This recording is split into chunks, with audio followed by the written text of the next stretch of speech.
이 본문은 야곱의 형이죠. 야곱의 형인 에서의 족보를 사실 굉장히 지루하면서도 굉장히 길게 나열되어 있는 본문이 바로 오늘 본문입니다. 흔히 우리가 족보는 어디가 중심이 되냐면 예수 그리스도께서 오시게 되는 그 길들을 이렇게 기록하기 위해서 성경은 오랫동안 또한 아주 지루하지만 세밀하게 기록하고 있습니다. 근데 오늘 족보는 구속사를 잇는 믿음의 계보는 아닙니다. 사실 에서는 언약 밖에 있는 사람으로서 언약 밖에 있는 이 에서의 족보를 아주 특별하게 아주 자세하게 기록하고 있습니다.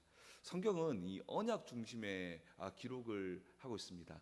이 언약 중심의 기록이라는 것은 구원과 관련된 내용들을 중심으로 해서 선별적으로 기록하지 모든 사람의 내용들을 다 세밀하게 기록하지는 않습니다. 그래서 성경에 기록된 것은 창세기부터 이 말라기까지의 내용을 보면 복음과 관련된 내용을 선별적으로 골라내서 이렇게 나열해서 기록한 것입니다. 그렇기 때문에 우리가 이 구약 성경을 읽을 때는 이 본문이 과연 예수 그리스도와 어떤 관련이 있을까라는 질문을 던지면서 읽으면 성경을 더욱더 깊이 있게 읽을 수 있습니다. 그렇다면 이 오늘 본문은 이 언약 밖에 있었던 예수 그리스도의 탄생과 상관이 없는 이 에서의 족보를 길게 기록한 이유는 무엇일까요? 왜 이토록 그냥 에서의 그런 기록들을 짧게 기록하면 되는데 이토록 상세하게 길게 기록한 이유는 무엇일까요? 그것 또한 마찬가지입니다. 그것 또한 성경은 결국 이 언약과 관련된 예수 그리스도의 오심과 관련된 것들을 중심으로 기록했다. 그런데 예수 그리스도와 오심과 크게 상관이 없는 에서의 족보를 아주 상세하게 기록했다는 것은 이것을 통해서 예수 그리스도의 오시는 족보를 비교하기를 원했다는 것입니다. 이 족보를 통해서 그리스도의 이 놀라운 이 족보들, 그들의 행적들과 이들의 행적과 비교하기를 원했다는 것입니다. 본문에 기록된 에서의 가문을 자세히 들여다보면 그야말로 성장의 속도가 굉장히 빠릅니다. 사실 야곱이 이 언약의 땅에서 가나안 땅에서 텐트를 치면서 또 나그네로 머물렀고 또 목축을 하면서 또 그 속에서도 가족들과 불화와 또한 그런 여러 주변 민족들과의 그런 어려움을 겪으면서 이리저리로 이렇게 나그네처럼 왔다 갔다 할 때 에서는 일찌감치 세일산에 자리를 잡고 막강한 부와 권력을 움켜쥐었습니다. 에서는 딱 기틀을 잡고 에서 야곱처럼 이렇게 왔다 갔다 하는 그런 걸음이 아니라 딱 기틀을 잡고 막강한 부와 권력을 일찌감치 움켜쥐었습니다. 특별히 오늘 본문에서 우리가 사실 본문을 전체 다 읽어야 되지만 중심되는 본문은 사실은 31절 말씀인데요. 이스라엘 자손을 다스리는 왕이 있기 전에 에돔 왕을 다스리는 왕들은 이러하니라라고 이야기하면서 이스라엘 자손들이 왕이 있기 전에 이미 오래전부터 에서는 왕을 갖춘 나라를 만들었다라고 이야기하고 있습니다. 사실 성경을 보면 아브라함을 통해서 하나님께서는 특별한 나라를 세우겠다고 이야기했는데 사실은 이 에서가 훨씬 더 빨리 훨씬 더 막강한 그 나라를 사실은 아브라함에게 약속했던 것처럼 별과 같이 많은 그런 민족들 그 세력들을 만들었다는 것입니다. 그러나 그때 당시에 이스라엘은 아직 야곱의 그런 족속들은 아직 국가의 형태조차 갖추지 않았던 너무너무 초라한 모습이었다는 것이죠. 에서는 벌써 정말로 나라의 기틀을 만들고 정말 부와 권력을 움켜쥐고 왕까지 배출할 만큼 아주 튼튼하고 조직을 갖춰버렸던 이런 나라를 갖추었다는 것입니다. 어떻게 보면 이 아브라함의 그 언약이 하나님께서 아브라함에게 약속해서 내가 별과 같이 내가 이 모래와 같이 나라를 세우겠다라고 했던 이 약속이 어쩌면 에서를 통해서 시작되었다면 더 빨리 더 강하게 임한 것처럼 보일 수도 있습니다. 세상의 눈으로 보면 에서가 더 빠른 완벽한 성공강처럼 보였고, 야곱이 도리어 정말로 빠르게 일어나지도 못한 채 방황하며 나아갔던 실패자처럼 보일 수 있었습니다. 하지만 이 오늘 본문이 에서의 이 족보를 길게 나열한 이유는 궁극적으로 우리에게 들려주고 싶은 이야기가 이 족보에서 있다라는 것입니다. 이 족보를 길게 나열함으로써 정말로 그 저자는 우리에게 들려주고 싶은 이야기가 있다는 것입니다. 그것은 세상의 방식을 따라서 빠르고 화려한 성공을 따라가서는 안 된다는 것입니다. 이 족보는 이 에서의 빠른 기틀과 에서의 성공을 높이 평가하기 위해서 기록한 것이 아닙니다. 에서가 세운 에돔 제국은 역사 속으로 완전히 흔적도 남지 않을 것임을 전제로 하고 기록하고 있는 것입니다. 실제로 역사 속에서 이 에돔 족속, 이 에돔의 나라는 완전히 사라집니다. 이 저자가 전제하면서 기록했던 것처럼 실제로 사라진다는 것입니다. 비록 속도는 더디고 초라해 보일지라도 이 언약을 따라 묵묵히 걸어가는 그 길, 지금 방황하고 있는 이 이스라엘이었던 이 모습이지만 이 걸음이 도리어 영원한 나라임을 말씀하고 있습니다. 오늘 이 본문을 통해서는 세상의 방식을 추구했던 에서가 아니라 언약을 따라 걸어가는 길은 좁은 길처럼 더디기도 하고 무력해 보이기도 하고 비교해 보면 너무너무 초라해 보이기도 하지만 하나님은 이 길을 통해서 영원한 나라를 세워 가신다라는 것을 이 족보를 통해서 또한 들려주고 있다라는 것입니다. 먼저 우리는 이 언약의 잔을 떠납니다. 처음에는 이 에서가 가나안 땅에 머물면서 구색을 맞추기 위해서 나름대로 정말 언약의 백성의 흉내를 내다가 결국 본성을 따라서 자기만의 왕국을 갖추기 위해서 결국 가나안 땅을 떠나서 세일산에 거주하게 되는 장면을 오늘 지적하고 있습니다. 우리 본문 6절에서 8절까지 말씀을 다시 한 번 더 읽었으면 좋겠습니다. 창세기 36장 6절에서 8절을 읽겠습니다. 시작. 에서가 자기 아내들과 자기 자녀들과 자기 집의 모든 사람과 자기의 가축과 자기의 모든 짐승과 자기가 가나안 땅에서 모은 모든 재물을 이끌고 그의 동생 야곱을 떠나 다른 곳으로 갔으니 두 사람의 소유가 풍부하여 함께 거주할 수 없음이르라. 그들이 거주하는 땅이 그들의 가축으로 말미암아 그들을 용납할 수 없었더라. 이에 에서 곧 에돔이 세일산에 거주하니라. 아멘. 여러분, 이 성경을 읽어보니까 뭔가 어디선가 한번 읽어봄직한 그런 느낌이 들지 않습니까? 어디입니까? 바로 아브라함과 롯의 걸음이었죠. 아브라함과 롯도 이렇게 함께 거주할 수 없을 만큼 서로 이렇게 양들과 가축들이 많아졌죠. 그런데 롯은 어디로 갑니까? 롯은 결국 자신의 눈에 보기 좋은 하나님의 동산처럼 보였던 어디로 갑니까? 소돔으로 가게 되죠. 마치 이 에서의 걸음이 그랬다는 겁니다. 그러니까 성경을 기록할 때 마치 이스라엘 사람들 이걸 읽어보면 그렇구나, 아브라함과 롯의 걸음을 생각하게 되는 것입니다. 에서는 가나안 땅에 머무는 듯했으나 결국 떠나버립니다. 그 이유는 자신의 재물을 위해서였습니다. 재물이 많아져서 약속의 땅에 계속 머무는 것은 머물 수는 있었지만 정말로 비생산적이라는 생각을 했기 때문에 어디로 갑니까? 스스로 세력을 키우기 위해서 세일산이라고 하는 가나안을 떠나서 세일산에 그 주변에 기틀을 만들고 성읍을 만듭니다. 결국 에서가 생각했던 대로 이 가나안 땅보다 그 땅에서 더 빠르게 더 빠른 기틀을 만들고 더 빠르게 나라를 만들고 더 빠르게 왕들까지 세웠다라고 오늘 족보는 가만히 기록하고 있습니다.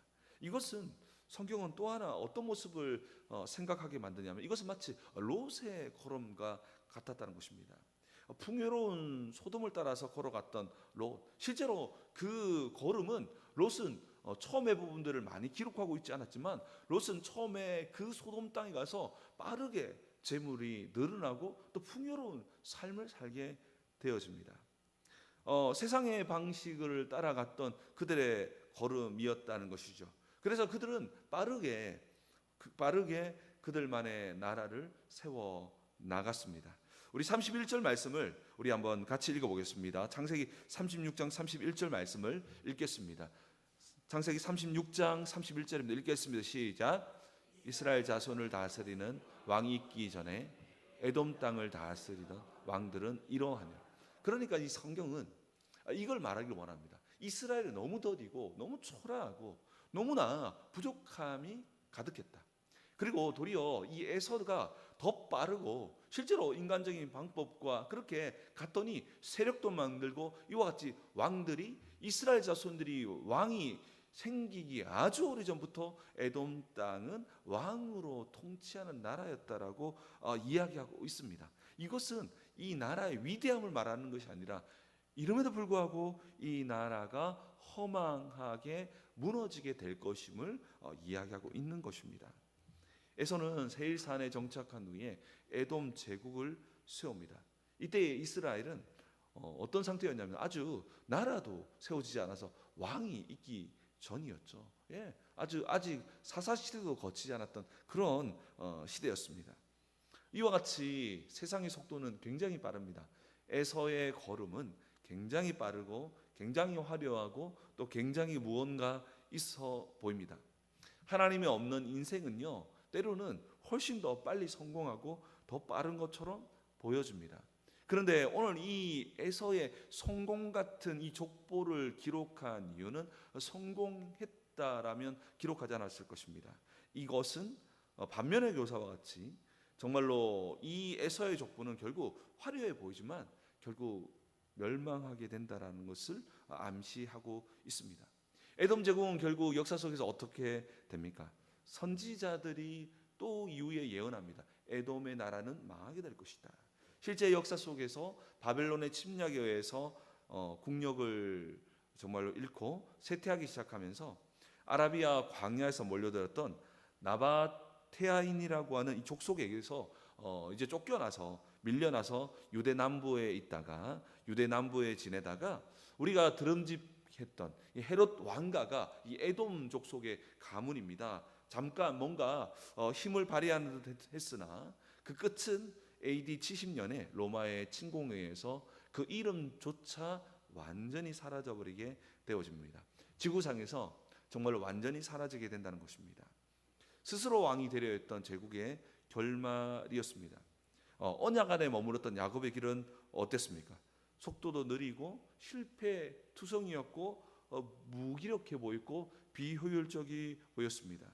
에돔 왕국에 비해서는 보잘것없었지만 결국 에돔 왕국을 이기게 된다는 것을 보여줍니다. 이것이 하나님의 인도하심이라는 것입니다.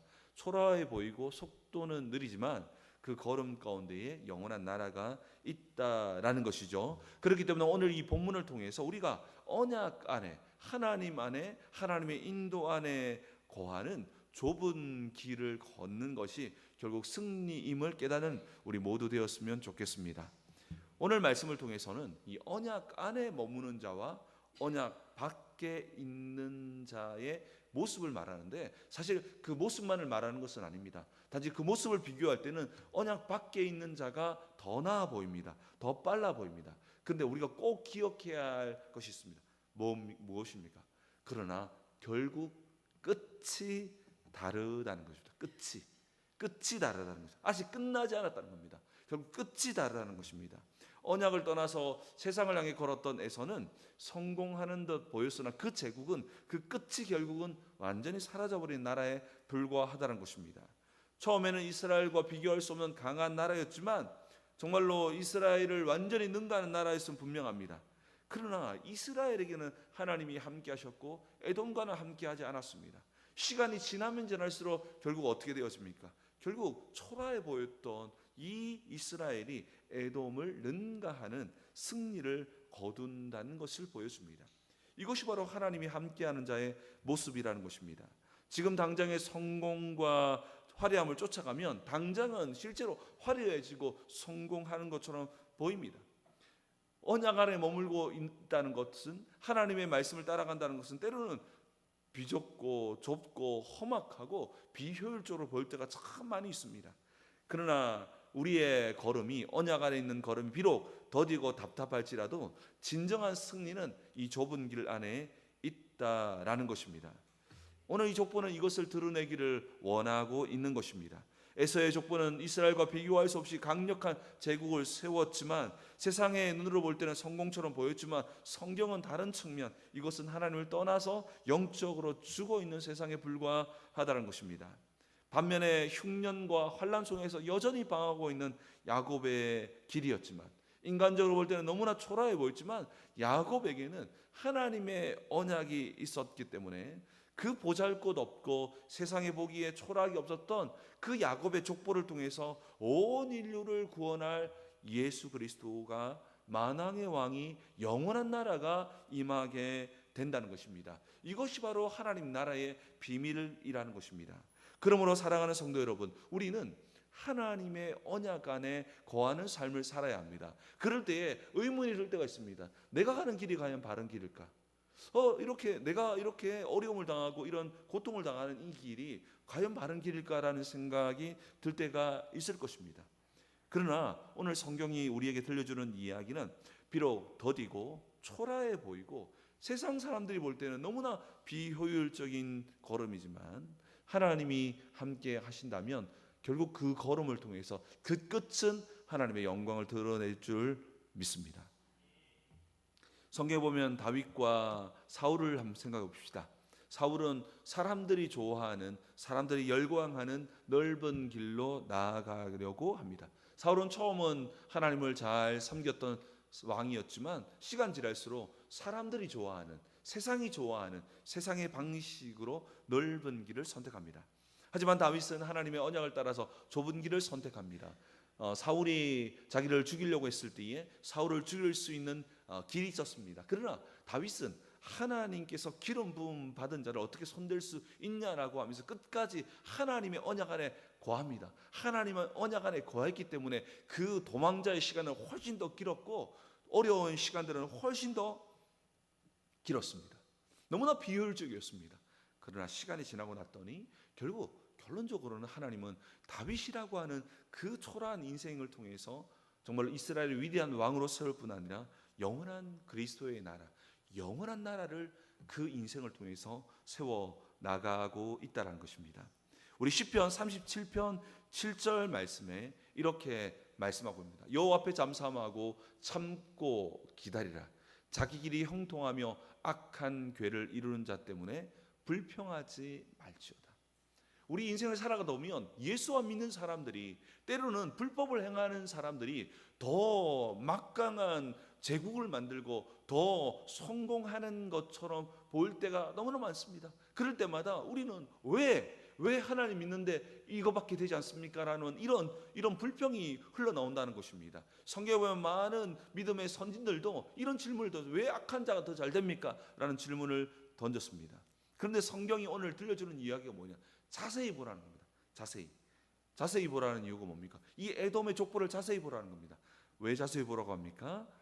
지금 당장 성공하는 것처럼 보이지만 끝이 다르다는 겁니다. 끝이. 여러분, 이단의 뜻을, 이단이라고 하는 이 한자의 의미를 아시죠? 어떤 의미입니까? 다를 이자 끝단자. 네, 지금 당장 화려해 보이고 뭔가 복을 받는 것처럼 보이지만 이단, 끝이 다르다는, 끝이 하나 다르다는 것입니다. 하나님 없는 형통은 결국 무너질 모래성과 같다는 것입니다. 그러니까 우리가 끝까지 지켜보라는 겁니다. 끝까지, 아직 안 끝났다는 겁니다. 끝나기 전까지 끝난 것이 아니라는 것입니다. 그러니까 성경은 우리에게 뭘 말하냐? 끝을 지켜보라고, 끝까지 지켜보라고, 끝나기 전까지는 끝난 것이 아니다라고 우리에게 말씀하고 있다는 것입니다. 결국 언약의 자리를 지키는 그 자를 통해서 하나님은 영원한 하나님 나라를 세우시고 영원한 영생의 축복을 허락한다는 것입니다. 사랑하는 성도 여러분, 세상의 속도에 속지 마시기 바랍니다. 그리고 또한 에돔의 화려함 앞에 비교하며 또한 우리가 유혹당하지 말아야 합니다. 마치 그것은 잠시 피었다치는 마치 세상의 영광에 불과하지만 우리의 길이 때로는 초라하고 왜 이렇게 어려움이 많지?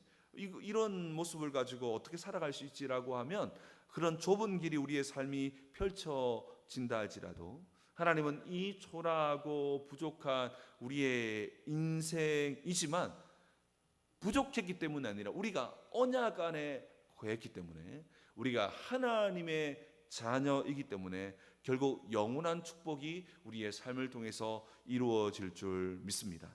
이를 위해서 더디고 어렵더라도 좁은 길을 걸어가야 하는 것입니다. 각 사람들마다 기도 많이 하면 넓은 길로 펼쳐지고 기도 안 하면 좁은 길로 간다. 이런 것은 사실 기복적인 생각입니다. 각 사람들마다 부여하신 그런 좁은 길이 있습니다. 우리의 강점은 무엇입니까? 세상 사람들은 넓은 길을 펼쳐질 때 감사하고 기뻐하는 것이지만 복음의 능력은 좁은 길에 있지만 그 안에서 마치 넓은 길을 걷는 것처럼 감사하며 즐거워하는 이 능력이 정말로 진정한 복음의 능력이라는 것입니다. 내게 능력 주시는 자 안에서 내가 모든 것을 할 수 있다. 이 이야기는 내가 가난해도 부해도 어떤 상황에서도 감사할 수 있다는 것입니다. 이것이 크리스천의 진정한 능력이라는 것입니다. 사람들은 실패라고 했더라도 그 속에 우리가 주님 안에 거한다면 그 속에서 하나님의 영광이 드러나게 되는 것이 하나님 자녀의 섭리라는 것입니다. 그렇기 때문에 모든 세상 사람들이 모든 크리스천들이 다 부자가 되고 다 무언가 잘 되고 그렇지 않습니다. 이런 사람도 필요하고 이런 사람도 필요하다면 누군가는 이 길로 걸어야 될 사람이 있지 않겠습니까? 그때 우리 주님께서는 주님 내가 여기 있사오니 나의 인생을 통해서 주님 영광 받으시옵소서라고 하는 자를 찾고 있다라는 것입니다. 세상 사람들은 계속해서 넓은 길에 문화를 만들고 그 문화 속으로 사람들로 끌고 가서 멸망의 악순환의 고리를 만들고 있습니다. 그러나 마태복음 7장 13절 14절에서 좁은 길로 들어가라 멸망으로 인도하는 문은 크고 그 길이 넓어 그리로 들어가는 자가 많고 생명으로 인도하는 문은 좁고 길이 협착하여 찾는 이가 적다라고 이야기하면서 우리로 하여금 복음으로 말미암아 이 멸망의 악순환에서 나올 뿐 아니라 이 복음을 전함으로써 멸망의 악순환을 끊어내야 한다라고 말씀하고 있는 것입니다. 세상의 화려함과 에돔의 제국들이 우리를 향해서 자꾸만 복음이 잘못된 것이라고 속일 수 있습니다. 그러나 복음은 우리에게 반드시 들려주는 이야기가 있습니다. 명확하게 들려주는 이유는 무엇입니까? 에돔의 족보를 자세히 보고 끝까지 지켜보라는 것입니다. 그때 주님께서 하신 말은 끝이 다르다는 것입니다. 결국 좁은 길로 걸어갔던 그 걸음 속에는 영원한 영광이 있지만 넓은 길로 걸어갔던 그 길은 잠시 영광은 있겠지만 그 끝은 멸망이라는 사실을 기억함으로써 우리의 인생이 때로는 고달프고 힘들고 어렵지만 이 일은 단순히 우리가 기도하지 않았기 때문에 뭔가 잘못했기 때문에 이렇다기보다 때로는 힘들고 고달픈 이 인생을 허락하더라도 감사하며 즐겁게 걸어갈 때에 하나님은 우리의 초라한 인생을 통해서도 하나님의 영원한 영광을 드러낼 줄 믿습니다. 그렇다면 때로는 누군가는 이 좁은 길을 걸어야 되지 않겠습니까? 그럴 때 주님 내가 여기 있사오니 나의 인생을 통해서 주님 영광 받으소라고 고백할 수 있는 우리의 모든 걸음 되기를 주님의 이름으로 축복합니다. 우리 함께 기도하기를 원합니다. 기도할 때 오늘 말씀을 붙들고 기도합시다. 우리가 정말로 때로는 힘들고 어려운 길을 걷다 보면 왜 나만 이런 길을 걸을까라고 투정 부릴 때가 있습니다. 그럴 때 주님께 투정 부리지 말라고 바랍니다. 왜냐하면 우리의 인생 그 자체로 의미가 있기 때문입니다. 정말 때로는 이 걸음들, 숨막히는 그 걸음 자체가 우리가 볼 때는 아무것도 아닌 것처럼 보이지만 정말로 이것 자체가 의미 있다라고 말하고 있습니다. 하나님은 에돔의 화려한 제국을 통해서 하나님의 영원한 나라를 이루신 것이 아니라 야곱처럼 우여곡절 많고 고난 많았지만 그 인생을 통해서 하나님의 영원한 나라를 세웠음을 기억해야 합니다. 하나님 아버지, 내가 어떤 상황을 부여하더라도 감사함으로 즐거움으로 걸어갈 수 있는 걸음 될 수 있도록 말씀을 위해서 기도하시고요. 또한 여러분 사역을 위해서 기도해 주시고요. 계속해서 경평로의 여전도의 연합회 수련을 위해서 또한 늘사랑교회 부흥을 위해서 우리 함께 주여 한번 부르신 후에 기도하며 나갑니다. 기도하겠습니다. 주여.